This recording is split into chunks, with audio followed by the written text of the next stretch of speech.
Shake you up before it lifts you up. Access to you should be earned, not assumed. You were not created to be common. You were not born to be a doormat in the hallway of someone else's convenience. You were born to dominate, to rule, to reign, and to walk in purpose, not to be on call for mediocrity. Access to you should be earned, not assumed. That statement isn't just about boundaries, it's about identity. You were created with intention, purpose, and divine design. Every ounce of your time, energy, and presence carries weight. But when you live like access to you is free and automatic, you unintentionally devalue the very gift of who you are. You become available on demand, and that demand begins to wear down your self-worth, your vision, and your clarity. You must understand, not everyone is qualified to experience the depths of your spirit, your wisdom, or your presence. There are people who come into your life only to consume, not to contribute. They want the benefits of proximity, but they haven't earned the right to be close. That doesn't make you arrogant. It makes you wise. Even the most powerful resources on earth are protected. You can't walk into a vault and grab gold just because you felt like it. And you, my friend, are more valuable than gold. When you make yourself too accessible, you become familiar, and familiarity breeds contempt. People stop appreciating what they think they can always reach. They stop respecting what they feel entitled to. They begin to treat your time as something they can borrow without asking, and your energy as something they can drain without consequence. And the danger is, if you let it continue, you start treating yourself the same way, casually, carelessly, and without intention. There's a lie many of us were taught, especially those with a heart to serve, that we must always be available, that our love, our help, our attention should be limitless and unconditional. But wisdom teaches us something different. Love can be unconditional, but access is not. You can love someone deeply and still deny them access to your space, your energy, or your time. Boundaries are not walls. They are doors with locks that open only with the right key. And that key is honor. If someone does not honor your presence, your vision, your values, or your mission, they are not entitled to your time. Too many people have keys to doors they were never meant to walk through. They entered in moments of weakness, of guilt, or of fear of being alone. But just because someone was given access during a vulnerable season does not mean they are meant to stay when you step into your purpose. You are not a convenience store open 24/7. You are a temple, a sacred space, a vessel of purpose. That means your doors open for those who come with respect, alignment, and intention. Your availability should not be based on people's urgency, but on your discernment. Not everyone who knocks should be let in, and not everyone who calls deserves a response. You owe it to your calling to protect your capacity. Because when your time is spread too thin, your purpose gets diluted. When your energy is constantly siphoned by people who take but never pour back, you start running on empty. And when you're empty, you can't serve the people you're actually called to help. You're not just wasting time, you're mismanaging destiny. You're allowing noise to drown out your divine instruction. We must stop confusing being nice with being available. You can be kind and still say no. You can be generous and still hold back access. You can be loving and still protect your time. It's not about building walls to keep people out. It's about raising your standards so that only the aligned come in. Because when you make yourself overly accessible, you lose the power of your presence. Your presence should be a privilege. When you walk into a room, something shifts. When you speak, clarity comes. When you show up, value is added. But none of that happens if you've let yourself become so common that your presence is taken for granted. You were never meant to be everyone's go-to. You were meant to be called upon with respect, with honor, with intention, So when you start shifting your mindset from I have to be available to I have to be intentional, everything changes. You begin to attract people who see your value. You begin to create space for higher assignments. You begin to walk in power rather than in pressure. And you stop letting others dictate how and when you show up. Because access to you was never supposed to be assumed. It was always meant to be earned. Scarcity increases value.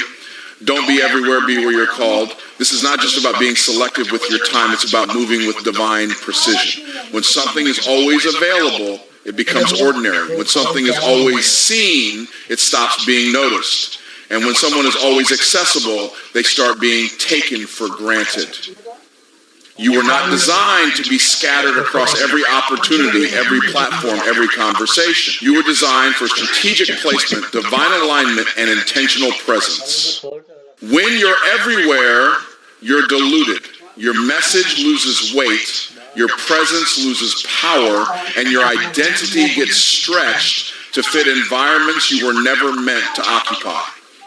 Just because you can show up somewhere doesn't mean you should. There's a difference between being available and being effective. Some of the most anointed people lose their edge because they confuse motion with mission. But activity is not always productivity. And being seen is not the same as being impactful. Scarcity is not about hiding. It's about honoring your uniqueness. Diamonds are not found on sidewalks. Oil doesn't drip from trees. The rarest and most valuable things in life are hidden in depth, in process, in patience. Likewise, your calling will often require seasons of withdrawal, of silence, of being unseen. Not because you're being punished, but because God is preparing the stage, and he refuses to let your value be wasted on people who only want to spectate, not steward. In a world that pressures you to post, to talk, to be loud and everywhere at once, the discipline of divine focus becomes your superpower. Every yes you give without discernment steals from the yes you were meant to give to something greater. You were never meant to burn out trying to be available to everyone. You were meant to light fires in specific places for specific people at specific times. That's how legacy is built, not through exposure, but through execution. Your presence is like a seed. Planted in the wrong place, it gets choked out. Planted too often in too many places, it never takes root. But planted where you're called, where your anointing is assigned, fruit begins to grow. Multiplication happens not in many fields, but in the right field. You have to ask yourself, am I sowing my presence into distraction or into destiny? There is a temptation to always say yes, to always show up, to always be seen, especially when you're building something. But real growth doesn't come from being visible. It comes from being valuable, and value is protected, not exposed. You don't need to prove your worth by your presence. You affirm your worth by your placement. You don't chase platforms. People will pull on you, invite you, want pieces of you for their gain, not always your growth. You have to be wise enough to discern the difference between an opportunity and a distraction. Just because it looks good doesn't mean it's God. Just because it makes noise doesn't mean it produces fruit. Some doors are designed to detour you, some rooms are designed to drain you, and some stages are designed to strip you of your original voice. Scarcity creates anticipation. It builds honor. It sets the tone that you are not common. You are not a free sample. You are not an open book for casual readers. You are a living word full of power, waiting for the appointed time in the right audience. And when you begin to value your own presence enough to withhold it from the wrong spaces, the right ones begin to appear. You don't need to do everything to be impactful. You just need to do the right things consistently and with conviction. You don't need to be known by everyone. You need to be known by the right people. You don't need to go viral. You need to be valuable. Your influence doesn't come from your reach. It comes from your root. And roots don't grow by moving. they grow by staying planted. If you truly want to increase your value, stop chasing the crowd. Stop trying to fill every room. Stop saying yes to what doesn't align with your assignment. Your scarcity isn't weakness, it's strategy. It tells the world, I don't go where I'm wanted, I go where I'm called.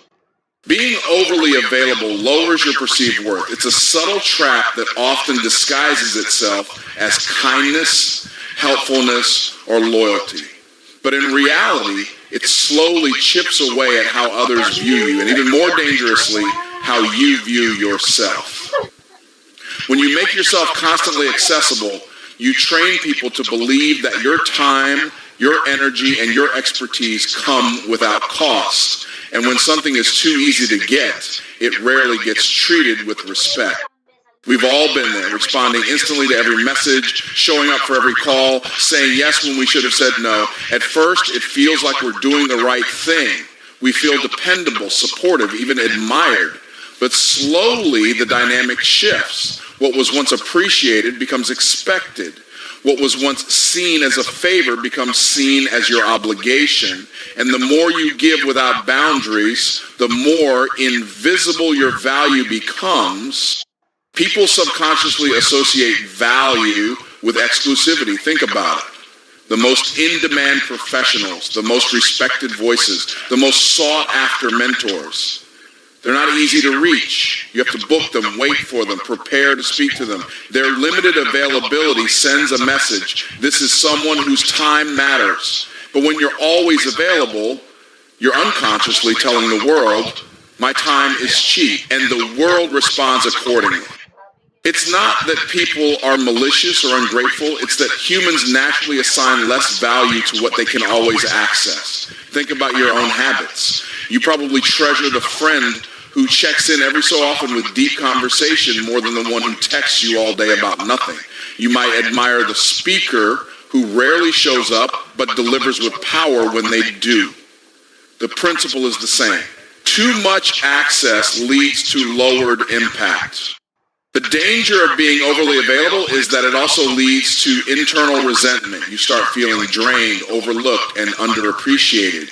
You wonder why people don't reciprocate your energy or recognize your effort.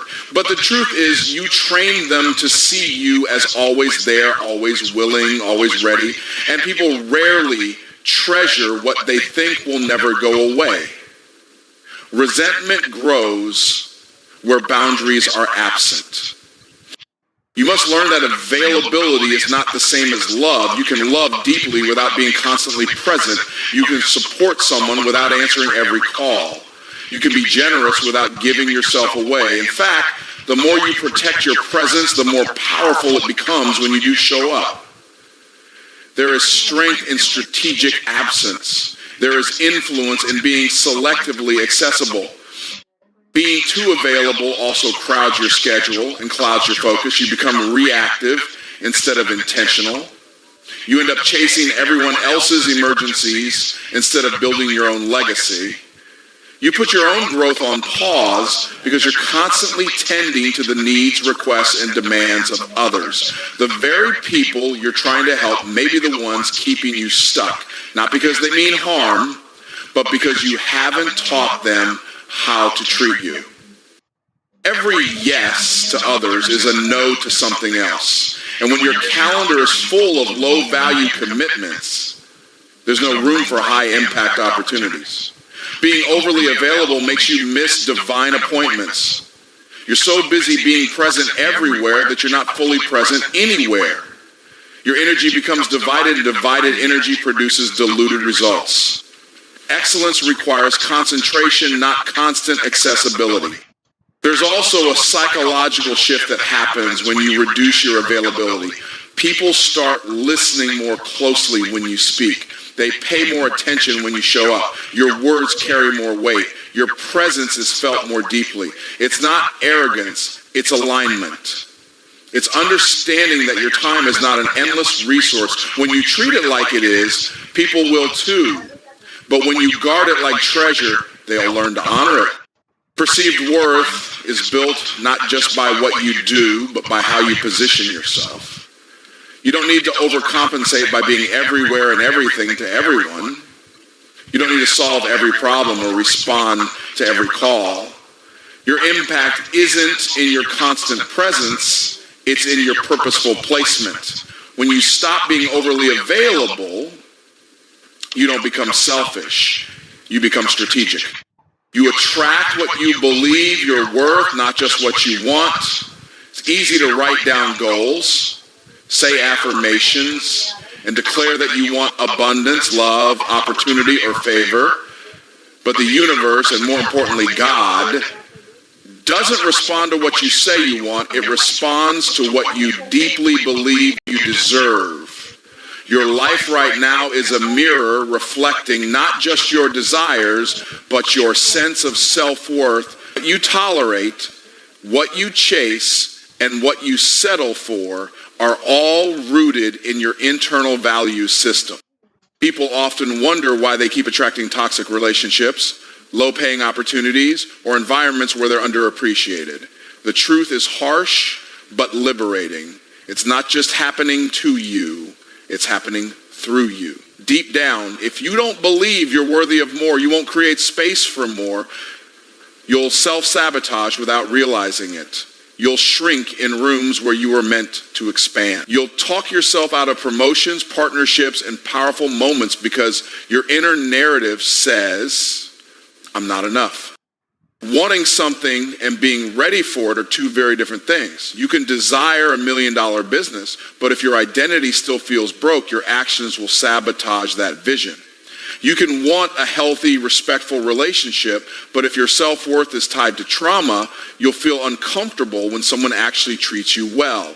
You'll find ways to create conflict, distance, or drama because peace feels foreign and dysfunction feels familiar. Your belief system is like a thermostat. It sets the temperature of your life. You might temporarily step into a higher level, but if your internal setting is still on low, you'll unconsciously cool things down until you return to your baseline. That's why transformation doesn't begin with your environment. It begins with your mindset. It begins with renewing how you see yourself, how you value your presence, and how you believe God sees you. You can't expect royalty when you see yourself as a servant. You can't expect premium results with a discount mentality. If you don't believe you're worth being pursued, you'll keep chasing. If you don't believe you're worth investing in, you'll keep settling for scraps. Your energy introduces you before your words ever do, and that energy is shaped by what you carry inside: confidence or insecurity, faith or fear, abundance or lack. The spiritual principle behind this is clear. As a man thinks in his heart, so is he. Not as he wishes, not as he hopes, as he thinks. You don't rise to the level of your potential, you rise to the level of your identity. If your self-talk is filled with doubt, guilt, shame, or unworthiness, that becomes the frequency you emit, and everything you attract, people, situations, outcomes, responds to that frequency, not to the highlight reel of your goals. Even your prayers are shaped by what you believe you deserve. Some people pray small, not because God is small, but because they've convinced themselves they're not worthy of more. They pray for survival instead of overflow. They ask for just enough instead of trusting for more than enough. Not because they don't want abundance, but because somewhere deep inside, they feel undeserving of it. And that hidden belief becomes a barrier, not because God can't bless them, but because they won't receive what they can't believe. You must confront every internal voice that tells you you're not worthy of the life you desire. Because until you change your inner agreement, your outer reality will stay the same. You can network, hustle, brand, post, market, and strategize, but if your identity says unworthy, all of it will fall flat. Identity is the soil where your results grow.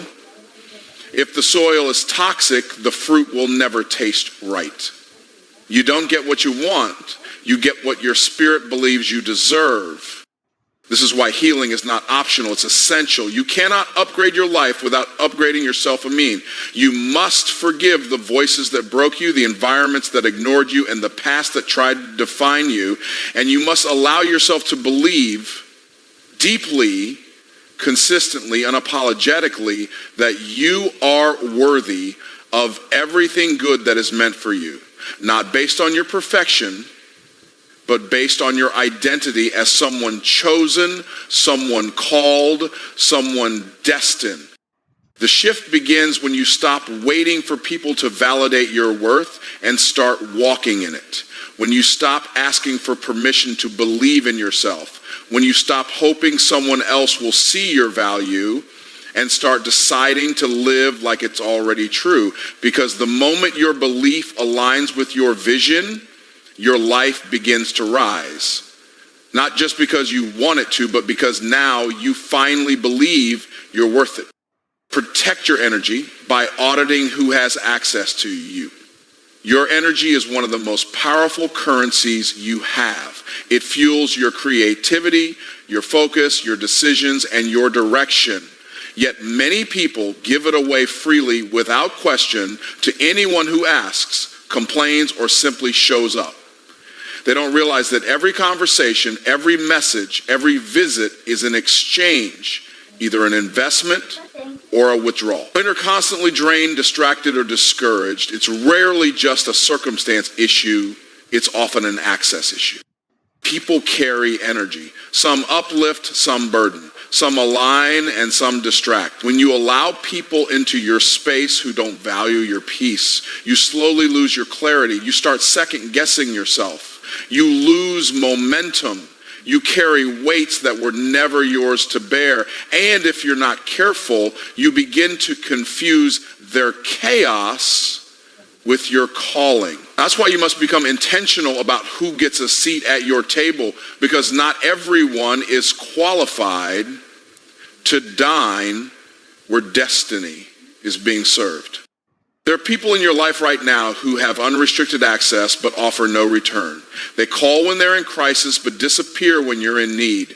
They drain your emotional tank and never refill it. These people are not evil, but they're not aligned. And alignment matters. You can't build purpose-driven momentum while carrying connections rooted in dysfunction. You're not just protecting your time, you're protecting your future.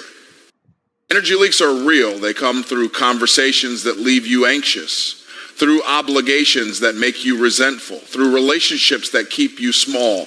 You owe it to your assignment to plug those leaks. That starts with an audit, not out of judgment, but out of stewardship. Who brings clarity into your life? Who brings confusion? Who lifts your spirit? Who silently competes with you? Who celebrates you when you're not in the room? Who only claps when you're down?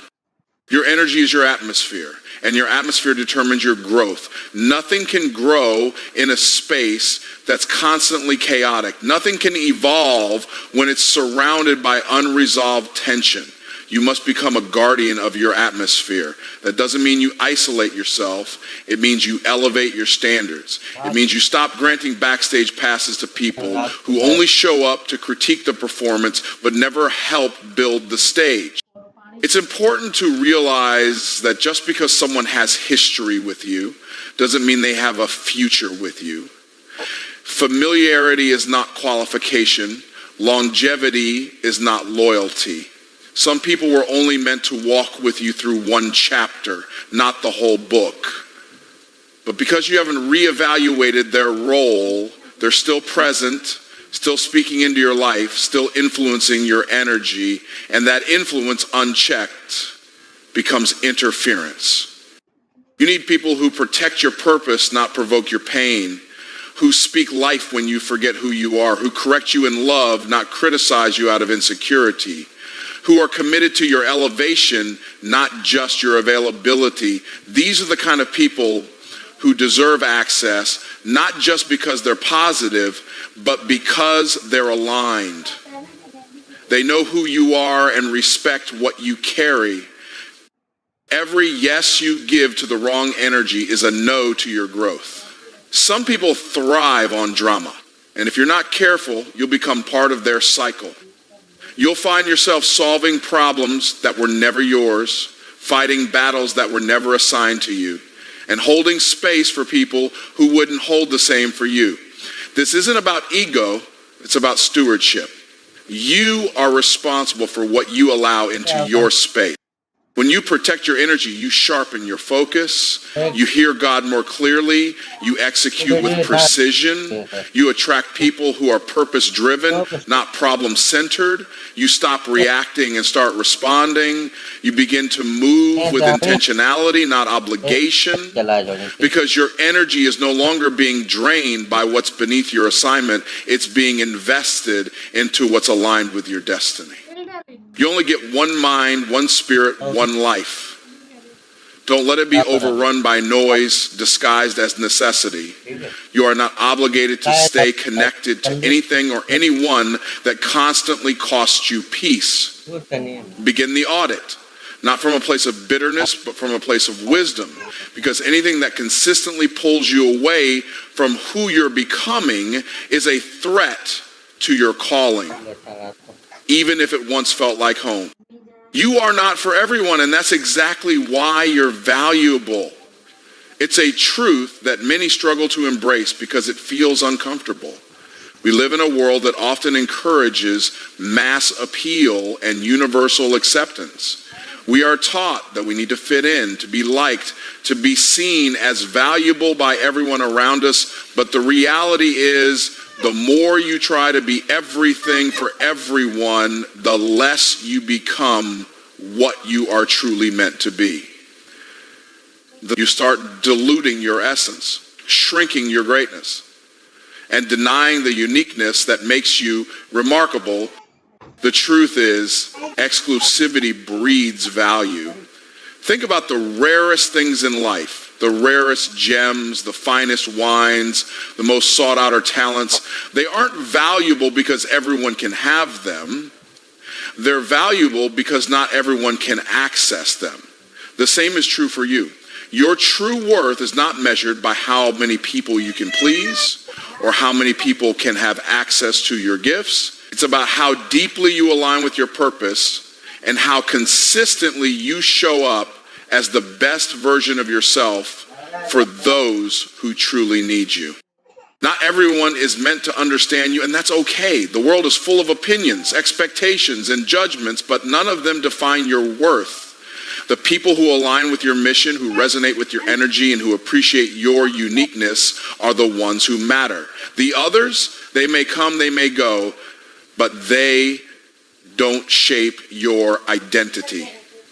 If you live for everyone's approval, you will never fully step into the greatness you were born for. Your value isn't in their hands, it's in your own heart, in the vision you hold, and in the mission you're carrying.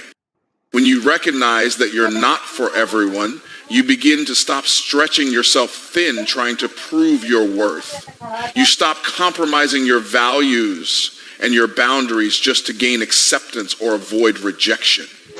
Instead, you embrace the idea that your energy and your time are sacred, and only those who truly honor and appreciate your essence are worthy of them. The people who will value you are the ones who see the unique gifts you bring to the table, the ones who know your worth without needing to be told, and you don't have to chase them. They'll find you when you're authentic and unapologetic in who you are.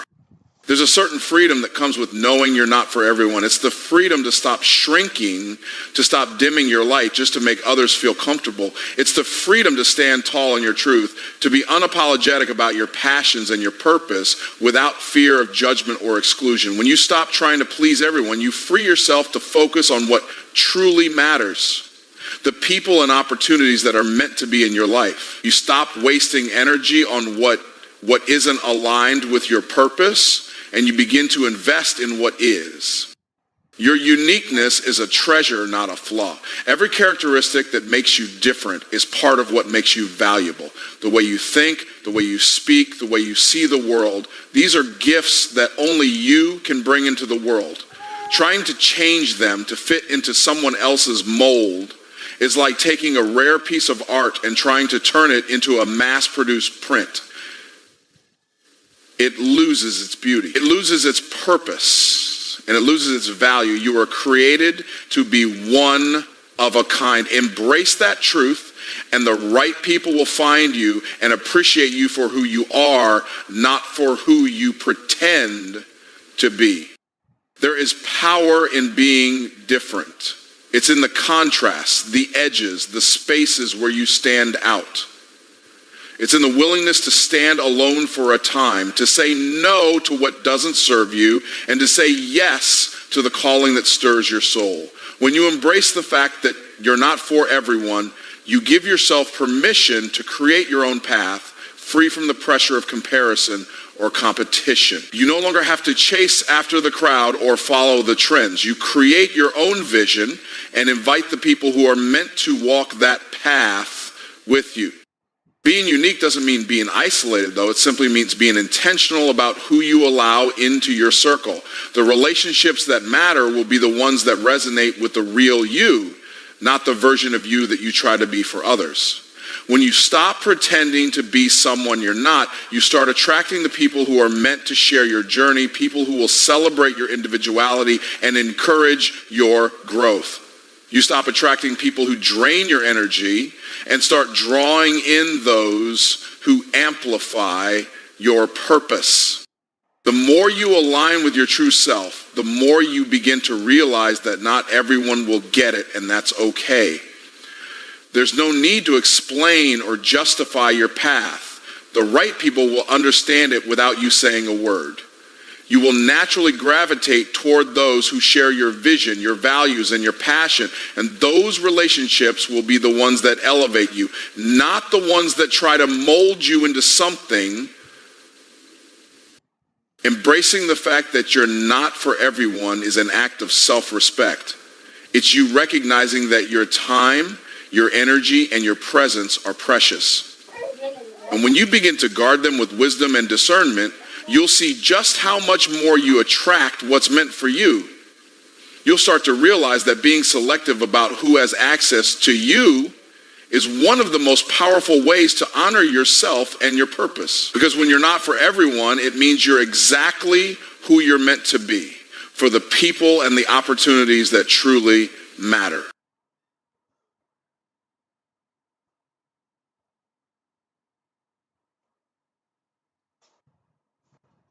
Good evening, friends. Let me start by saying this. The loudest work in your life should not come from your mouth. It should come from your results.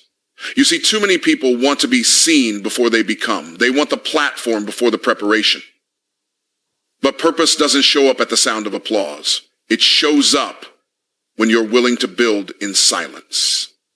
Today, I want to challenge you. Build yourself quietly. Don't confuse visibility with value. That's the trap of this modern world. We live in a culture that celebrates appearance over substance, noise over nuance, performance over process. But let me tell you something. What you practice in secret will either qualify or disqualify you in public. And here's the truth. Discipline in private is what opens doors in public. Most people want elevation without excavation. They want the reward without the routine. But the prize is never handed to those who only show up when the cameras are on.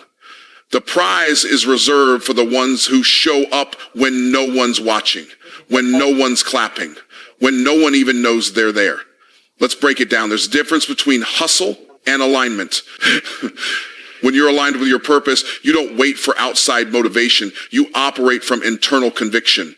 Motivation is good, but it's temporary. It's like a spark. Conviction, though, that's fire. That's fuel. That's what gets you out of bed at 4:30 IEMO when nobody is texting you, nobody is calling you, and nobody is checking for you. That's what makes you rehearse the pitch, study the material, sharpen your skills, and build your habits before the opportunity ever arrives. Discipline is not glamorous. And that's why it's rare. You won't get likes for it. You won't go viral for it. Nobody is posting videos of you turning off the TV to read a book. Nobody is clapping when you're saying no to the party, yes to the prayer closet, yes to the gym, yes to the late night grind. But that's where the future is formed. That's where greatness is forged. You want to be effective in public? You better get serious in private, because your habits are casting votes. Every single day, whether you're conscious of it or not, you are either voting for your future or against it. And what people don't really understand is that greatness is never built in a moment. It's built by momentum. Small disciplines, repeated actions, tiny decisions, done quietly, done consistently, done when nobody's looking. That's how legacies are built.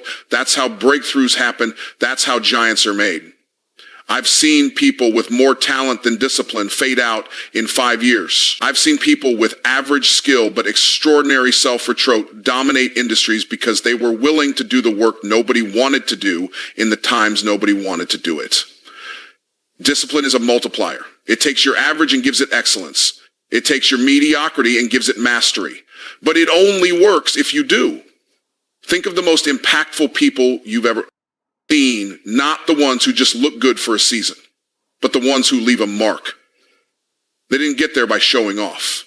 They got there by showing up repeatedly, faithfully, without fail.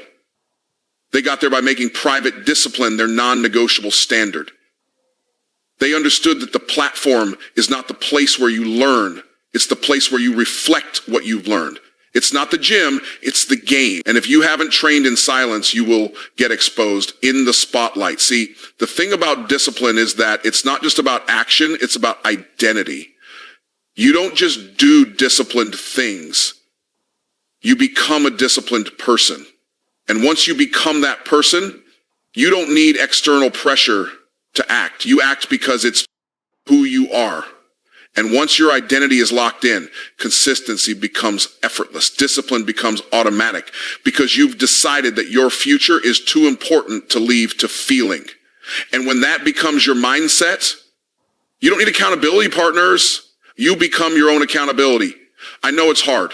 I know there are days when nobody understands why you're doing what you're doing. You're waking up early while others are sleeping in. You're saying no to things that everyone else calls normal. You're sacrificing comfort for character. But here's what you've got to remember. Everything you're doing in private is compounding. Every rep, every journal entry, every prayer, every rejection you bounce back from, every temptation you resist, every piece of practice, every dollar saved, every hour studied, it's stacking quietly, powerfully, invisibly. And here's what's crazy. There will come a moment when you walk into a room, speak a sentence, show your work, and people will think it's magic, but you'll know it was just math. You were adding when others were subtracting. You were sewing when others were scrolling. You were building while they were bragging. And now your results are undeniable because private discipline does not lie. It's like compound interest. It may not show up on day 1 or week 2 or even month 5, but give it time and it will break through the surface. Like a seed, you'll sprout. Not because you shouted, because you stayed, because you were faithful, because you had the patience to stay hidden while your roots were growing deep. And listen to me, every minute of that private practice is preparing you for public performance. Every late night, every early morning, every quiet decision to choose your future over your feelings is going to show up in the fruit. Not maybe, not someday, but always, because heaven always honors what the crowd can't see. Noise is cheap. Strength is expensive. And if you're not careful, you'll start trading the latter for the former, because it's easier to be loud than it is to be strong. We live in a world where people want to be seen more than they want to be solid. They want attention without intention. They want credit for showing up, but they haven't put in the quiet work that builds the kind of strength that doesn't break under pressure. But here's the truth. Silence builds strength. The kind of strength that doesn't need an audience to feel alive. The kind of strength that is rooted, grounded, and unshakable, not because of how it looks, but because of what it has endured without needing to make an announcement about it. There's something powerful about learning how to grow without being seen. A tree doesn't ask for applause while its roots are pushing deep into the soil. It doesn't beg for attention while its trunk is thickening year after year. It just grows quietly, steadily, with purpose. And that's what your process should look like. When you're building real strength, you don't have time to broadcast every step. You're too busy transforming, too busy learning, too busy becoming. The spotlight is seductive, but the soil is where substance is formed. And if you avoid the soil just to chase the shine, you'll come up short every time. Because strength that's only surface deep always snaps under stress. People confuse noise with movement. They confuse visibility with impact. Just because someone is talking doesn't mean they're building. Just because they're posting doesn't mean they're progressing. And just because they're known doesn't mean they're necessary. Strength doesn't scream. It doesn't need to. It shows up in how you respond to pressure, how you carry responsibility, how you move when the cameras are off and no one is applauding. It shows up when you choose character over clout, integrity over image, purpose over popularity. The world has convinced people that if no one sees your grind, it's not worth doing. That if no one validates your growth, it must not be happening. But you weren't called to grow for the crowd. You were called to grow for your call. You weren't called to be noticed. You were called to be necessary. And necessity is built in silence. When the phone's not ringing, when the applause is gone, when the room is empty, that's where your real foundation is formed. Not when you feel affirmed, but when you feel abandoned. Not when you feel hyped up, but when you feel hidden. There's a level of strength that's only developed in silence. The kind of strength that doesn't depend on external motivation because it's fed by internal conviction.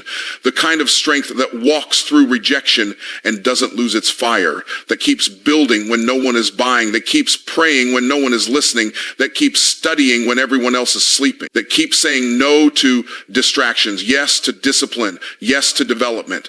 Strength doesn't show up all at once. It's stacked over time, rep by rep, choice by choice, sacrifice by sacrifice. It's forged in the moments nobody else sees. And it's revealed in the moments nobody can ignore. And the thing about silence is that it forces you to face yourself. When you strip away the noise, the distractions, the likes, the reposts, the opinions, you're left with the real you, not the curated version, not the brand, the you that either believes in the vision or doesn't, the you that either does the work or makes excuses. And when you're silent, when you're still, when you're in that quiet place, you get to confront your weaknesses, refine your strengths, and cultivate a version of you that is so deeply rooted that nothing on the surface can shake it. People will wonder how you got so strong, so focused, so grounded. They'll ask what your secret is, thinking it was some overnight blessing or random burst of talent. But you'll know the truth. You'll know it came from the silence, from the days you showed up with no applause, from the seasons you stayed planted while others were chasing platforms, from the mornings you denied comfort for calling, from the nights you chose growth over gratification. That's where real strength is built. Not from the noise of the crowd, but from the stillness of commitment. Noise fades, but strength remains. The crowd moves on, but conviction stays. If you're always chasing affirmation, you'll never be able to anchor yourself in purpose. And purpose requires silence. Because in silence, you hear your assignment clearly. In silence, you sharpen your focus. In silence, you strip away what doesn't matter and double down on what does. The silence becomes sacred. It becomes the gym where you train, the forge where you're refined, the battlefield where you win the war within. So when the season comes where you feel hidden, where you feel like no one's watching, where it seems like your efforts are unnoticed and your progress is invisible, don't run from that silence. Lean into it. Let it strengthen you. Let it clarify you. Let it break you down and build you up again. Not for performance, but for purpose. Because strength that is built quietly is the kind that lasts loudly. You don't owe people an explanation. You owe God an execution. That's where most people get stuck.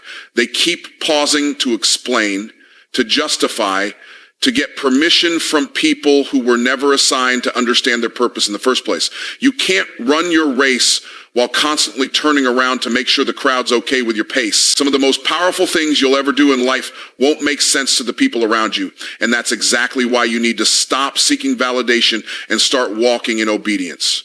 Purpose doesn't wait for a vote. Vision doesn't wait for consensus. When you've been given an assignment, your job is not to explain it. It's to execute it with excellence. When you constantly feel the need to explain yourself, it's usually because you haven't fully owned the identity connected to your assignment. Once you know who you are, and more importantly, whose you are, you stop needing outside approval. You're not building based on popularity. You're building based on purpose. You're not performing for applause. You're pursuing alignment. And here's the uncomfortable truth. There will be seasons when your silence is misunderstood, when your progress is questioned, when your obedience looks like rebellion to people who have never carried the kind of vision you've been trusted with. You were not created to be understood by everybody. You were created to be obedient to your calling. And obedience always comes before explanation. Noah didn't explain the ark, he built it. David didn't explain why he was running toward Goliath with a slingshot, he just did it. Joseph didn't explain his dreams to everyone after the pit, he just lived them out. Every single time the breakthrough came not from talking about the plan, but from walking it out, step by step, with unwavering faith. If you spend your energy trying to be understood, you'll spend your life distracted. The world will always have opinions. People will always ask questions. Why are you doing it like that? Why are you working so hard? Why aren't you hanging out anymore? Why are you so focused? Why are you not settling? They want answers, but what they really want is for you to fit their version of your life. But you're not called to fit. You're called to follow. And following purpose means ignoring the noise that tries to pull you into explanation mode every time you make a move that looks different, sounds different, or feels uncomfortable to someone else. There's something sacred about building in silence, about choosing to move without broadcasting, about letting your fruit do the talking. That's what execution is. It's the quiet commitment to bring something into existence without needing a round of applause for every brick you lay. And that takes maturity. Immature builders need constant affirmation. Mature builders understand that the reward isn't in the recognition. It's in the realization of what they were born to build. And when you're truly aligned, you realize you don't have time to explain. You don't have time to debate. You don't have time to convince. Because every moment spent trying to get people on board with what God already approved is a moment lost from actually building the thing you were called to build. There are people watching you, waiting to see if you're serious, waiting to see if you'll back down, waiting to see if you'll fold under pressure. And your silence will frustrate them. Your refusal to explain will confuse them. But that's part of the process. Let them talk. Let them wonder. Let them doubt. While they're talking, you're working. While they're watching, you're growing. You are not responsible for their understanding. You are responsible for your obedience. And obedience will take you places explanation never could. The longer you wait for people to understand, the longer you delay your assignment. Some things are not meant to be explained until they've been executed. Some visions can't be described with words. They have to be revealed through results. So keep your head down, keep showing up, keep refining, keep becoming, and understand that every time you obey in silence, you're building credibility with the only audience that really matters. Every time you act without needing to be seen, you're aligning yourself with the deeper calling that doesn't beg for attention, it demands results. People will always have opinions, but they don't have your instructions. They didn't get your download. They weren't in the room when the vision hit your spirit.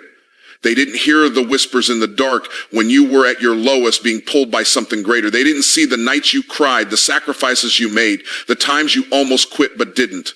So why would you hand them the power to define your process? Why would you pause your progress just to explain your purpose to someone who's not called to carry it with you? The truth is, most people aren't even listening to understand. They're listening to judge, to compare, to critique. They're trying to measure your blueprint by their broken ruler. And if you let them, they'll pull you into a cycle of people-pleasing that kills your momentum. But when you operate from conviction, you don't need confirmation. When you walk by faith, you don't need feedback. You just move. You just build. You just obey. Because when the fruit comes, the silence will make sense. When the results show up, the questions will quiet down. And when your assignment is fulfilled, there won't be anything left to explain. We love the mountaintop moments, the big wins, the shining stages, the highlight reels. But what we often fail to recognize is that real value, lasting, unshakable, soul-deep value is built in the valley. Not on the stage, not under the lights, not when everyone is watching. It's in the low places, the quiet seasons, the places where no one claps, no one cheers, and no one even knows your name. That's where your value is formed. Not the kind of value that's based on popularity or performance, but the kind of value that makes you unmovable, no matter what life throws at you. You don't find your strength when everything is going your way. You discover who you really are when it's not. When the money is tight, when the door gets slammed, when the dream looks distant, when you're still working, still praying, still pushing, and still showing up. There's something about the valley that breaks the ego but builds the spirit. It strips away the fluff. It removes the applause. It silences the noise. It takes you into a place where the only voice that matters is God's. And in that place, he doesn't just improve you, he transforms you. You thought you needed the mountaintop to become somebody, but it's in the valley where your identity gets forged. When you can't see your way out, but you choose to walk anyway. When nothing looks like it's working, but you keep putting in the reps. When the fire gets hotter and instead of running, you decide to stand still and let it refine you. That's where real value is built. Because that's where endurance is built. That's where character is built. That's where vision is tested. Not in the light, but in the dark. You see, the valley doesn't destroy you. It defines you. It shows you what you've got on the inside.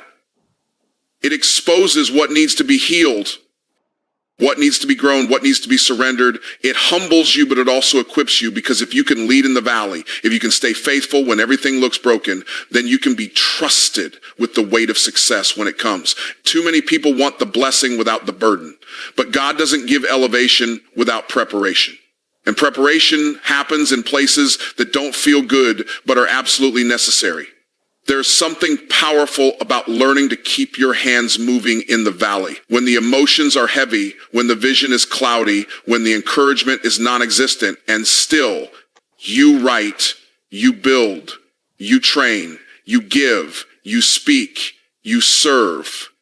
Not because it feels good, but because you know who you are and what you're called to.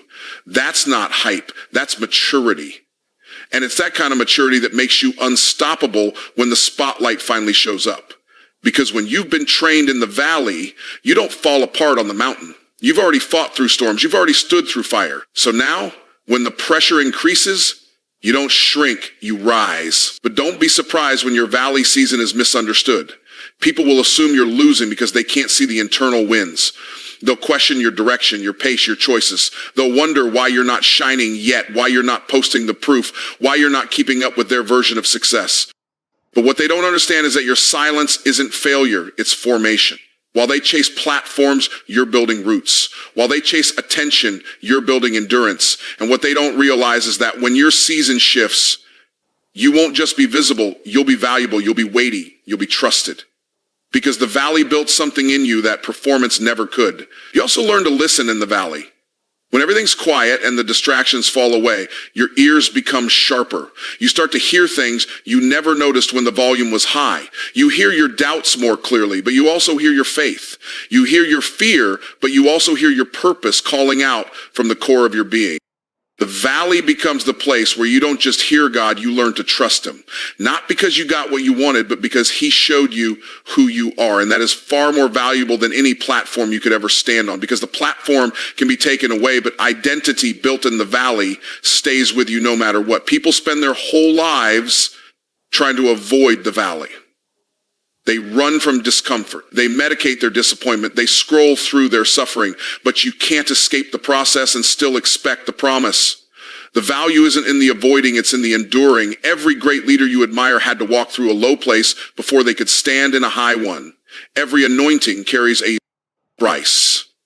Every vision demands a sacrifice. The question is, will you lean in when it hurts? Will you stay planted when it's dry? Will you stay faithful when it's frustrating? Because if you can hold on there, if you can grow there, if you can stay committed when nothing is clapping for you, nothing is validating you, nothing is applauding you, that's when you'll come out with something that can't be shaken. The valley is not the place where your dreams die. It's the place where your foundation is laid. And if the foundation is deep, the future can be tall. The deeper you go in the hidden place, the higher you can rise in the revealed place. That's why the valley matters. That's why it's not a setback, it's a setup. It's not punishment, it's positioning. You're not being buried, you're being planted. And planted things don't stay hidden forever. They rise, they bloom, they bear fruit, but only because they were willing to stay in the soil long enough to be developed. Discipline is the bridge between your desire and your destiny. It's not the motivation you feel on your best day that determines your success. It's the decisions you make on your worst day. Anybody can act right when everything is easy, when the sun is shining, when the bank account is full, and the opportunities are flowing. But discipline is about what you do when it's raining, when it's quiet, when it's hard, when nobody's looking and no one's clapping. It's the muscle that builds in the shadows. It's the choice to move when you don't feel like moving, to show up when comfort tells you to sit down, to speak truth when silence would be easier, to keep becoming when quitting looks more attractive. People are always looking for secrets, shortcuts, and hacks. They want a strategy that removes struggle. They want a formula that works without the fire, but there is no elevation without consistency and no excellence without commitment. Discipline is not an emotion. It's a decision. It's not about feeling right. It's about doing right, even when it's inconvenient. It's waking up early when your body craves sleep, studying while others are relaxing, investing when everyone else is consuming, building when no one else believes. Discipline is what you do in private that eventually shows up in public. It's the quiet, behind-the-scenes decisions that create the visible breakthroughs that people think happened overnight. And here's the part that most people don't want to hear. Discipline will offend your comfort. It will confront your excuses. It will challenge your patterns. It will demand that you trade what's easy for what's essential. That's why most people don't stay disciplined, because they keep trying to protect their preferences instead of honoring their purpose. But you can't stay comfortable and become great. You can't indulge every feeling and still fulfill your assignment. Purpose will stretch you. Calling will cost you. And if you're not willing to crucify convenience, you'll never experience the resurrection of your destiny. There are going to be days when the process feels pointless, when you're putting in work and seeing no results, when it looks like your discipline is being wasted. But that's the lie. Discipline is never wasted, it's stored.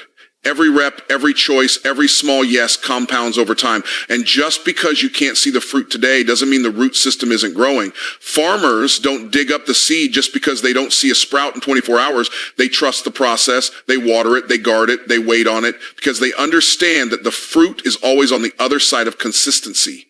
Discipline also trains your identity. Every time you show up, you're reinforcing the truth that you are not your feelings. You are your follow-through. You're not a slave to impulse. You're a steward of intention. You're not tossed around by emotion.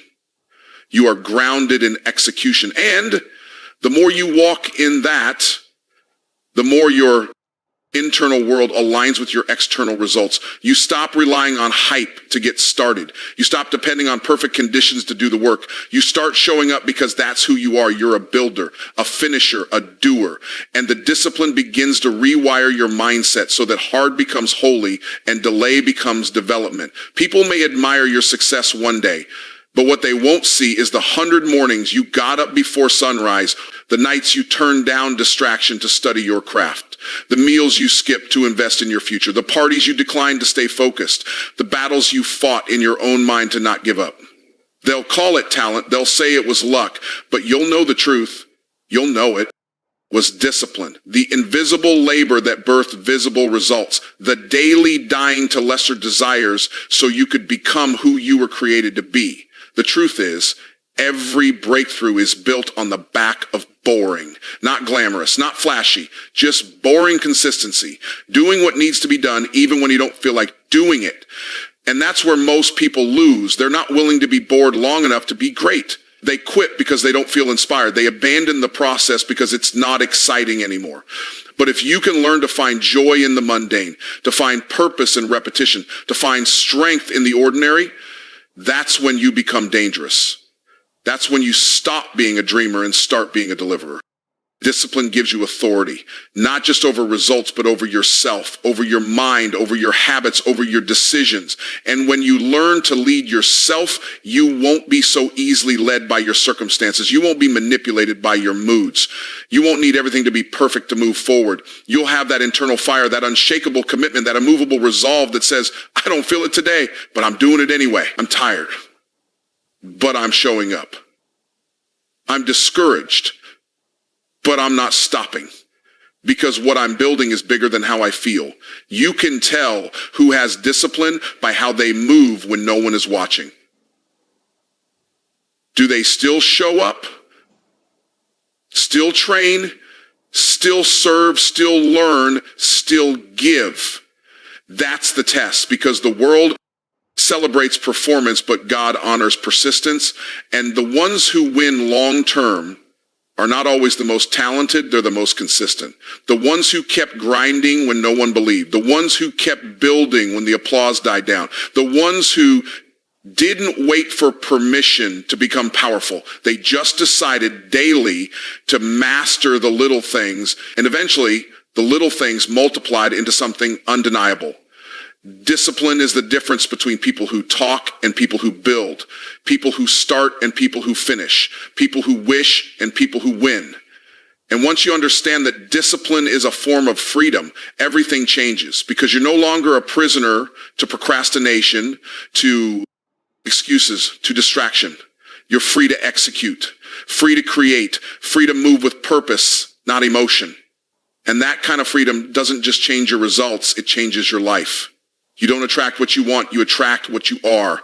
That's why building yourself in private matters more than branding yourself in public. You can wear the look, say the words, post the quotes, and mimic the moves, but eventually who you really are will leak through the image. That's why your most important work isn't what people see, it's what they don't. It's the thoughts you shape, the habits you cultivate, the beliefs you confront, the wounds you heal, the disciplines you protect, the integrity you guard. That's the real foundation of greatness. Not popularity, not visibility, not applause, but character, alignment, congruence. Because when your internal world is whole, your external world becomes stable. So many people are grinding for exposure, but skipping over development. They want a platform before they've built the person. They want results without refinement. They want influence without identity. And what they don't realize is that if you rise too fast without roots, the very thing that elevates you will expose you. The pressure of visibility will reveal the cracks you refused to fix in private.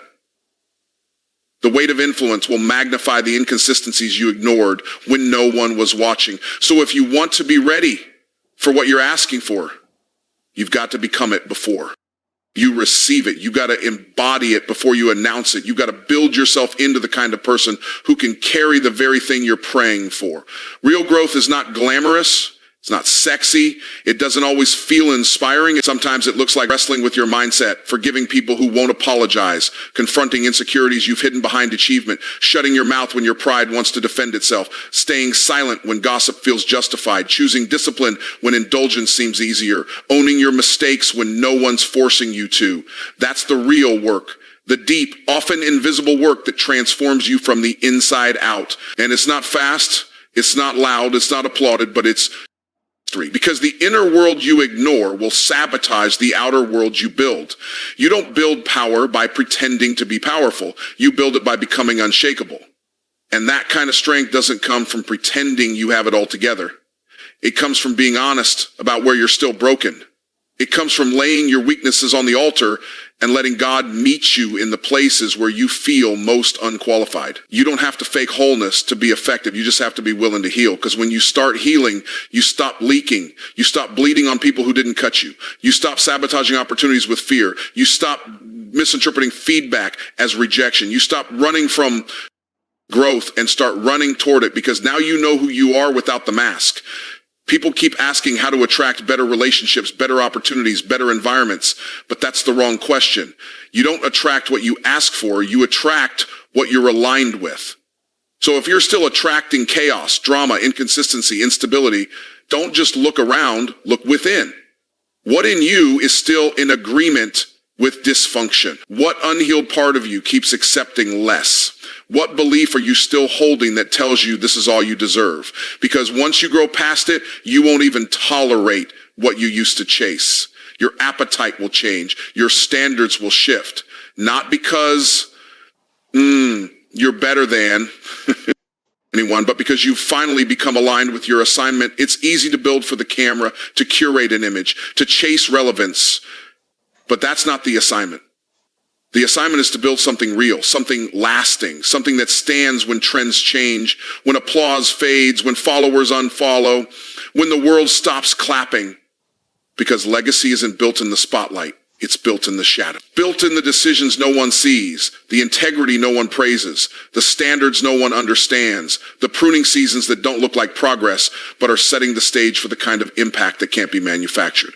When you build yourself quietly, you become dangerous, not because you're loud, but because you're grounded. Not because you're flashy, but because you're focused. You're no longer chasing validation because you're rooted in identity. You don't need to prove anything because you're already aligned with purpose. You don't fold under pressure because pressure doesn't scare someone who's already been refined in private. You're not intimidated by competition because you know your assignment can't be copied. You're not worried about the timing because you trust the preparation. That's the kind of person who attracts what lasts, because now you're not just talented, you're trustworthy. And trust is the currency of real influence. People don't follow perfection, they follow authenticity. They follow consistency. They follow people who have done the work when it wasn't trending, who have scars but still serve, who have been through fire but didn't lose their faith, who have nothing to prove but still bring excellence. That's who leaves a mark. That's who builds legacy. Not the loudest, not the flashiest, but the most faithful. This is why building in silence isn't just wise, it's strategic. Because while others are spending their energy being seen, you're becoming. While others are auditioning for relevance, you're aligning with responsibility. While others are chasing popularity, you're establishing principles. And the beauty of building like this is that you don't have to force the fruit. It shows up on its own. Because when the root is right, the results are uninevitable. You don't have to convince people you're valuable. The evidence will speak for itself. The outcomes will validate the process. The impact will prove what you built in private was real. This is the season to stop focusing on being noticed and start focusing on being needed. To stop chasing visibility and start cultivating vision. Because when you build yourself in the quiet place, you'll be able to stand in the visible place without crumbling. You'll be anchored. You'll be ready. You'll be proven. Not by popularity, but by process. Not by hype, but by wholeness. And that's what the world is waiting for. Not another brand, not another influencer, but a real, built from the inside leader who didn't skip the quiet work. That's someone who chose to become the assignment, not just talk about it.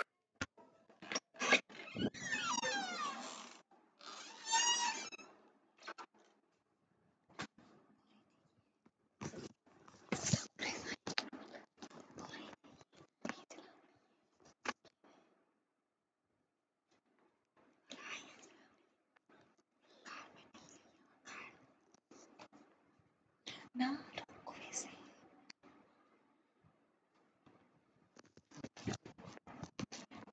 Let me ask you a question. Are you broke because you're poor, or are you poor because you're broke in your thinking? You see, the difference between a millionaire and a minimum wage earner isn't education, background, or luck. It's mindset. The millionaire mindset is not something you're born with. It's installed like software. And today we're going to walk through the installation process, not wishy-washy motivation. I'm talking principles that work, spiritual laws, economic laws, and mental frameworks that don't care where you came from. They only care what you believe, speak, and act on. You don't get what you want in life. You get what you are. That's the foundational truth behind the first step in installing the millionaire mindset, upgrading your identity before your income. And if that sounds like theory, let me assure you it's not. It's a law, a spiritual and psychological law. Most people chase external things thinking that if they can just earn more money, move to a better neighborhood, or get more recognition, they'll finally become someone who feels wealthy. But they've got it backwards. Income doesn't precede identity. Identity precedes income. Think about if a poor man wins the lottery, he gets rich temporarily. But if he still sees himself as a poor man, he will sabotage his wealth.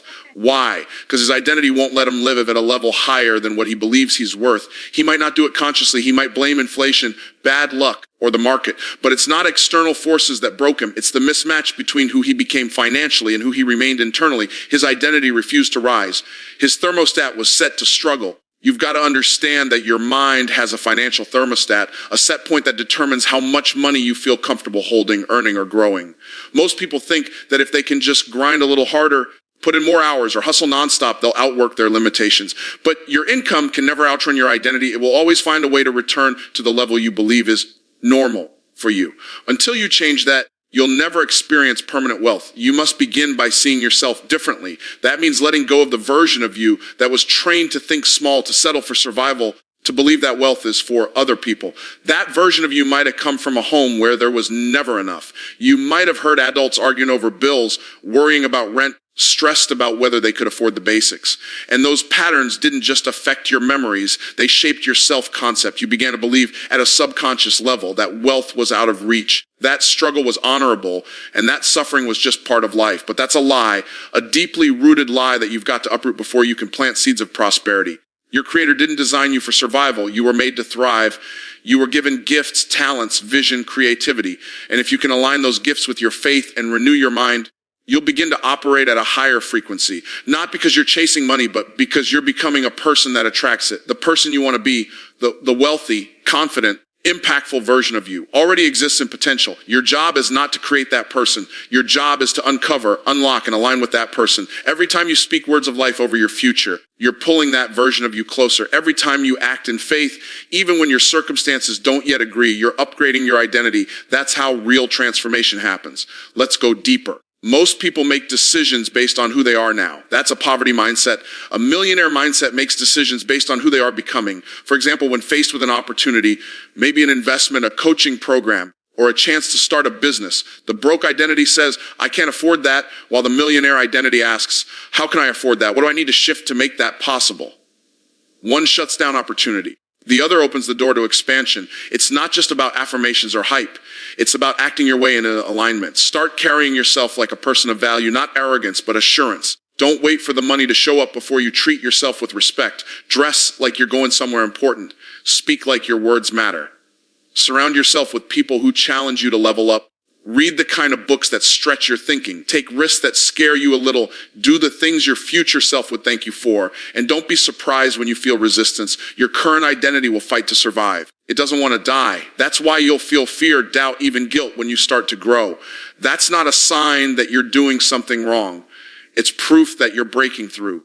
You're disrupting the patterns that kept you poor. You're shaking up the software in your subconscious. It's uncomfortable, but it's necessary. When you begin to internalize this, everything changes. You stop waiting for permission. You stop playing small. You stop excusing mediocrity, because deep down you know that you were made for more. And once you install that belief and keep feeding it, watering it, and acting on it, your circumstances will have no choice but to adjust to your new identity. You were not designed to be a worker. You were created to be a creator. That's the real foundation of wealth.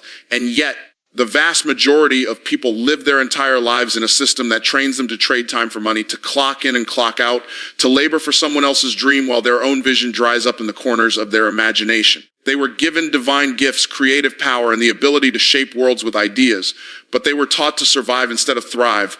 The millionaire mindset doesn't operate that way. It knows the difference between effort and effectiveness. It knows the difference between labor and leverage. The moment you begin to see yourself as a creator instead of a worker, everything changes. Workers wait for instructions. Creators write the instructions. Workers follow orders. Creators set direction. A worker thinks in tasks. A creator thinks in outcomes.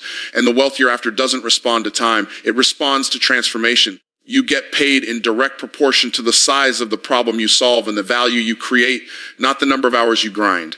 But when you've been programmed to think like an employee your whole life, it feels almost rebellious to step out of that role. You've been trained to think safety equals security, and that showing up every day for a paycheck is the best you can do. That's not just limiting, it's false. The truth is, the job is never the source. The source is the source. The job is just one of many channels. And when you realize that, you stop worshiping the paycheck and start multiplying your provision. The millionaire mindset sees opportunity in ownership, not in hours. It's constantly asking, what can I build that solves a problem, meets a need, or serves a market? What system can I put in place that works even when I don't? You can't work your way to wealth with labor alone, but you can create your way there with ideas, systems, and impact. It doesn't matter whether you come from poverty, middle class, or struggle. You've got the same 24 hours as everyone else. The difference is how you use those hours. Are you spending them keeping someone else's business alive, or are you investing them building something that outlives you? When you think like a worker, you put a ceiling on your income. You're capped by the clock. There's only so many hours in a day, only so much energy you can give, only so much a boss is willing to pay. But when you think like a creator, you remove the ceiling. You start seeing income as unlimited because value is unlimited. A worker asks, how much does it pay? A creator asks, how much can I impact? A worker thinks paycheck to paycheck.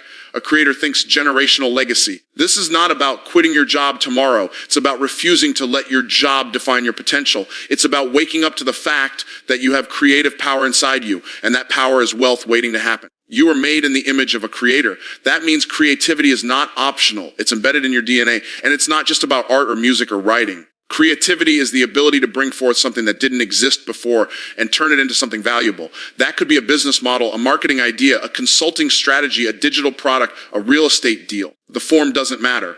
What matters is that you are shifting from consumption to creation. The average person consumes content, entertainment, opinions, gossip, and they stay broke. The person with the millionaire mindset creates solutions, content, strategies, structures, and they get paid. This mindset shift requires intentional reprogramming. Most people were taught to work hard, be humble, keep their heads down, and wait for someone else to determine their worth. But no one can pay you what you're worth. They can only pay you what the role is worth. And when you finally decide to own your value, you stop settling for what a role pays. You start setting your own value in the marketplace. You start building instead of begging, creating instead of chasing, designing instead of drifting. The world doesn't pay for effort. It pays for results. You can be busy all day long and still be broke. The worker mindset worships business. The creator mindset values productivity. Business impresses no one. Results move the needle.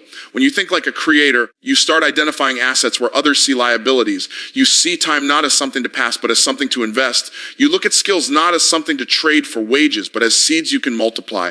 You no longer measure your day by how hard you worked, but by how much you created. Did you move something forward? Did you build something that could pay you tomorrow for what you did today?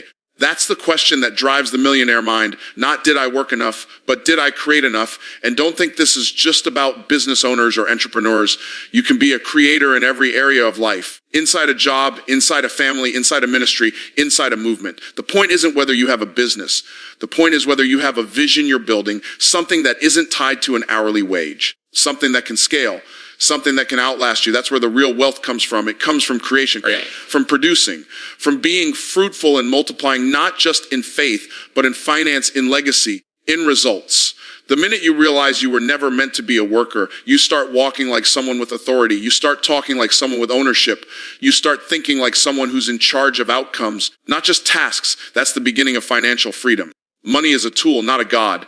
The moment you start worshiping it, it slips through your fingers. The moment you fear it, it controls you. But the moment you respect it, understand its purpose, and learn to master it, it begins to work for you. That's one of the major differences between those who build wealth and those who stay broke. People who operate with the millionaire mindset never chase money just to have more of it. They pursue purpose, impact, and multiplication. They view money as a resource, not a reward, as fuel, not fulfillment. When money becomes the mission, it becomes a cruel master. But when you place it in its rightful place as a servant to your purpose, it becomes a blessing instead of a burden. People with a poverty mindset either idolize money or demonize it. They either say, if I could just have more money, all my problems would be solved. Or they say things like, rich people are greedy and money is evil. Both extremes are rooted in fear, ignorance, and a broken relationship with value. Neither perspective will produce lasting wealth.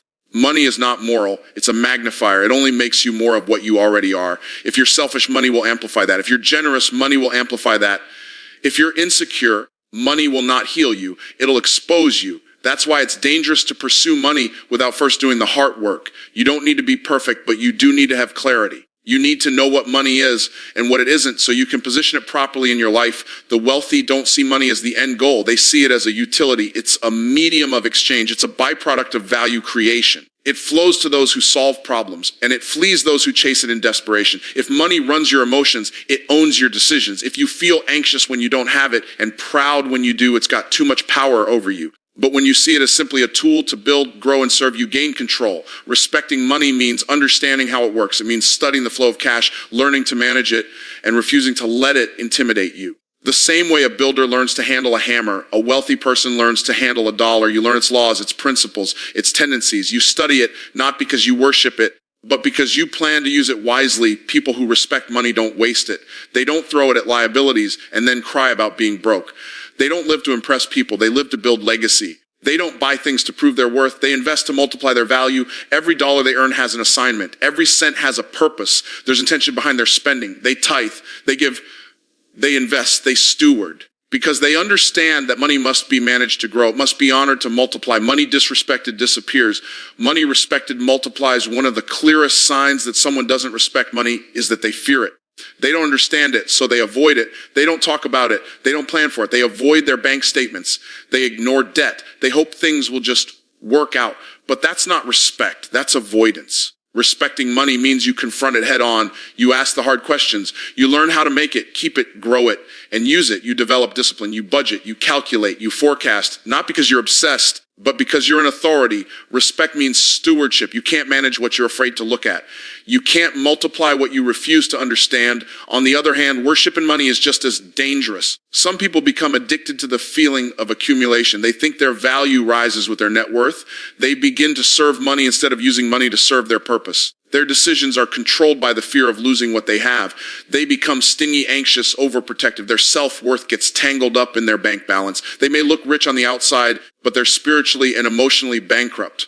Because money was never meant to sit on the throne. It's not worthy of your worship. It's not your identity. It's not your source. When you respect money, you don't need to hoard it or flaunt it. You know it comes from a higher source, and you know it has a job to do. You don't serve it, it serves you. The millionaire mindset keeps money in its proper place. It doesn't shy away from wealth. It doesn't apologize for abundance. It understands that wealth, when stewarded with integrity, can fund visions, change lives, and advance kingdom impact. But it also understands that money is not the goal. Transformation is, service is, legacy is. You don't chase the dollar, you chase the calling. And when your purpose aligns with your principles, the money flows. Not because you're lucky, but because you're in alignment. Because money is attracted to order, discipline, and value. And repelled by chaos, desperation, and waste. Respecting money also means being grateful for it. Gratitude activates stewardship. When you're thankful, you take care of what you have. You maximize it. You don't despise small beginnings. You don't say it's just $10. You say, this is seed. You understand that what you do with little determines what you'll be trusted with later. That's not just financial law, that's spiritual law. You've got to treat every level of provision like it matters. Because it does. You don't need millions to start practicing the millionaire mindset. You start where you are with what you have, doing what you can. Because when you respect money, it begins to respond differently to you. It starts to find you. It begins to flow through you. It begins to grow under your stewardship, not because money is magic, but because your mindset is shifted. Success is not an accident. Wealth doesn't show up uninvited. The people who build lasting financial success do so intentionally, by design, not by default. One of the core principles of the millionaire mindset is the power of decision, decisive, committed, non-negotiable action toward a clearly defined goal. Most people don't fail because they're incapable. They fail because they never made a real decision. They treat wealth like a wish instead of a choice. They say things like, I hope one day, or it would be nice if, but never cross the line from interest to commitment until you decide that wealth is your portion and you're willing to do what it takes with integrity and discipline. Your results will reflect hesitation, not conviction. The decision to become wealthy is not made in the bank account.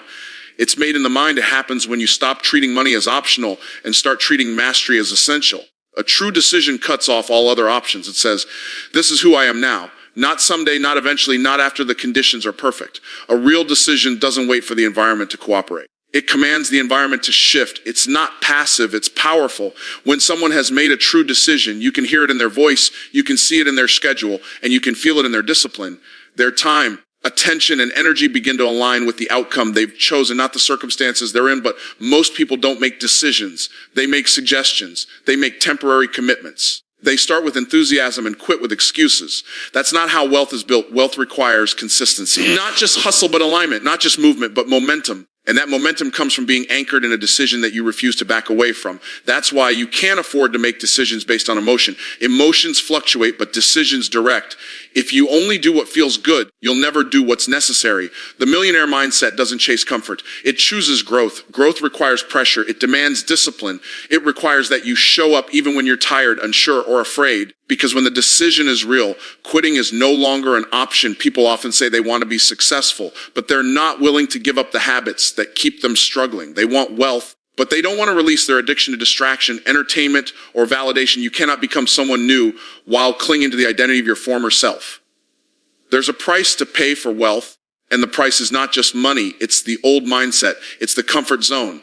It's the stories you've told yourself about why you can't win. The millionaire mindset makes peace with the fact that sacrifice is not punishment, it's preparation. Every time you let go of a limiting belief, a bad habit, or a toxic influence, you're clearing the path for greater impact and increase. A real decision isn't made once, it's made daily. Every time you choose to invest instead of waste, you're reinforcing the decision. Every time you learn instead of scroll, act instead of hesitate, speak faith instead of fear, you are proving that the decision wasn't emotional, it was foundational. And it's not about being perfect, it's about being consistent. It's about refusing to be moved by the ups and downs. It's about anchoring your identity to your vision, not your conditions. That's how people build wealth in spite of adversity. That's how people rise above limitations. Not because it's easy, but because the decision is deeper than the distractions. Making a decision also means you stop negotiating with excuses. You stop giving your past the authority to dictate your future. You stop outsourcing your power to people who don't share your vision. You stop waiting for support from people who were never called to build what you're building. Decision breeds focus, and focus creates clarity. When you know what you're after, you stop wasting time on things that don't serve your purpose. You stop saying yes to distractions that look good but lead nowhere. Your yes becomes more powerful because your no becomes more disciplined. The people who build wealth don't stumble into it. They step into it with intention. They don't just react to life, they design it. They don't hope something will change, they create the change. And they do it over and over again because the decision is not conditional, it's permanent. That decision drives how they think, how they speak, how they move. They are not confused about their destination, so they don't get detoured by temporary discomfort. The millionaire mindset embraces the process, knowing that process is what produces power. They don't try to skip steps. They understand that every season of discipline is producing something for the next level. You must understand that wealth doesn't respond to hesitation. It responds to clarity, conviction, and courage. That's why decision is not just about saying yes. It's about saying no to everything that doesn't align. You can't become unstoppable while still entertaining distractions. You can't claim the results of the committed while operating with the habits of the inconsistent. The decision to live in abundance is not just a financial decision. It's a personal one. It's a spiritual one. It's an identity decision. Who are you willing to become? What are you willing to release? What are you refusing to tolerate? These are the questions that shape destiny. These are the questions that the millionaire mind answers with boldness. Once the decision is made, the direction becomes clear. And when the direction is clear, the actions become aligned. And when the actions are aligned, the results are inevitable. You don't chase success, you attract it by becoming a match for it. That's what decision does. It transforms you from the inside out. It removes the gaps between your potential and your performance. It makes you magnetic to opportunity, not because you're lucky, but because you're locked in, because your mind is made up, because your actions speak louder than your intentions, because your vision became non-negotiable. The most powerful asset you will ever have is not your money, your connections, or even your education. It's your belief system. What you believe determines what you see, and what you see determines what you pursue. If you believe that wealth is for other people but not for you, you will subconsciously sabotage every opportunity that tries to bring you increase. If you believe that you're not worthy of abundance, you will reject the very things that were sent to elevate you. Belief is the foundation of behavior. You cannot act consistently in a way that contradicts what you believe about yourself. That's why the millionaire mindset is built on transformed thinking, not just better strategy. Because if you try to apply millionaire strategies with a poverty mindset, you'll break the very thing you're trying to build. Most people don't realize that their current life is simply a reflection of their deepest beliefs. The bank account, the career, the relationships, the routine, all of it mirrors what they've accepted as true. So if you want to change your life, you don't start by changing your habits. You start by changing your beliefs, because behavior flows out of identity. A person who believes they are broke, unlucky, or cursed will never be able to sustain wealth. Even if they come across a temporary windfall, they will lose it because their subconscious will find a way to bring reality back in alignment with the story they believe. That's why financial transformation starts with internal renovation. You must upgrade your belief system before you can upgrade your bank account. The millionaire mindset believes that wealth is not just possible, it's inevitable when value is created and stewarded properly. It does not question if abundance is available. It knows that the world is filled with unlimited opportunity and that wealth is not a zero-sum game. One person's success does not take away from yours. In fact, the more value others create, the more inspiration and collaboration are available to you. A person operating in this mindset doesn't compete. They create. They don't compare. They contribute. Because their belief system is rooted in abundance, not scarcity. They see opportunity everywhere because they've trained their mind to look for it. This belief system also includes a deep sense of personal responsibility. People with the millionaire mindset don't blame their past, their environment, or other people for where they are. They may acknowledge adversity, but they don't give it permission to control their destiny. They believe they are the solution to their situation. They believe they are the key to change. That belief creates power. It puts the pen back in your hand so you can write a new chapter instead of rewriting the old ones. And that belief produces action. It moves you from complaining to creating, from wishing to working. From fear to faith. Belief is also the fuel that keeps you moving when the results haven't shown up yet. There will be seasons when the work feels hard and the progress feels slow. There will be times when people doubt you, when circumstances test you, when fear tries to talk you out of your future. But belief anchors you. It reminds you that you're not building based on what you see now. You're building based on what you know is coming. It keeps your eyes on the vision and your feet in motion. When others quit, you keep going, not because it's easy, but because you believe in the outcome. And not just the outcome, but in who you are becoming through the process. One of the most dangerous lies people believe is that success is reserved for a chosen few, that you have to be born into money, connected to the right people, or have some kind of secret advantage. But belief shatters that myth. Belief says, if it's possible for one, it's possible for me. If others can break through, so can I. The millionaire mindset refuses to be limited by the past. It doesn't accept generational struggle as permanent. It knows that your current condition is not your final destination. It believes that the future is open to those who dare to believe differently than they were raised, who dare to speak a new reality even when the evidence says otherwise. That's why guarding your mind is essential. What you feed your belief system becomes your truth. If you constantly listen to negativity, scarcity, and fear, your beliefs will shrink. If you surround yourself with people who doubt, complain, and settle, your vision will shrink. But when you immerse yourself in environments of growth, possibility, and expansion, your beliefs will rise. Your mind was never meant to live in survival mode. It was designed to create, expand, and conquer. But you must protect the soil of your belief system. Weed out the lies, plant the truth, water it with discipline, nurture it with vision, and refuse to let anyone talk you out of your destiny. Belief also drives how you respond to failure. Someone with a broken belief system sees failure as a final verdict, but the millionaire mindset sees failure as feedback. It believes that every setback is a setup, every loss is a lesson, every no is bringing you closer to the right yes. Because when your belief system is intact, you don't crumble under pressure, you get clearer. You don't slow down, you level up. You don't get bitter, you get better. That's not just positivity, that's power. That's what allows some people to rise after the worst situations while others give up. The difference isn't talent or luck, it's belief. When you believe in abundance, in purpose, in your ability to grow, you start taking risks that match your vision. You make decisions from where you're going, not where you are. You invest in learning, in relationships, and opportunities, not because you're reckless, but because your belief system tells you that stagnation is the real risk. Playing it safe is actually playing it small. And when your mind is filled with belief, there's no room for doubt to dominate. You still feel fear, but it doesn't drive the car. Belief takes the wheel. Belief sets the course. And belief builds the life you were born to live. Time is the great equalizer. Every person, regardless of background, upbringing, or resources, gets the same 24 hours in a day. The difference between those who build wealth and those who remain stuck is not found in how much time they have, but in how they manage and multiply it. The millionaire mindset understands that time is more valuable than money because money lost can be regained, but time wasted is gone forever. That's why successful people treat time with the highest level of respect. They don't spend it casually. They don't allow distractions to rob them. They don't live in reaction mode. They operate by intention, by design, by discipline. Every minute matters because every minute is either an investment or a loss. The average person thinks in terms of money. The wealthy think in terms of time. Poor thinking says, how much will this cost me? Wealth thinking asks, how much will this save me or earn me over time? It's not just about how to make a dollar. It's about how to reclaim an hour because they understand that income is tied to impact and impact is tied to how they manage the hours of their day. That's why the wealthy build systems. That's why they delegate. That's why they automate. That's why they invest in people and tools that buy back their time. They know that doing everything yourself is not a badge of honor. It's a trap. Time freedom is the goal, not just financial freedom. And time freedom is built by leveraging your time through wisdom and structure. Most people are busy but not productive.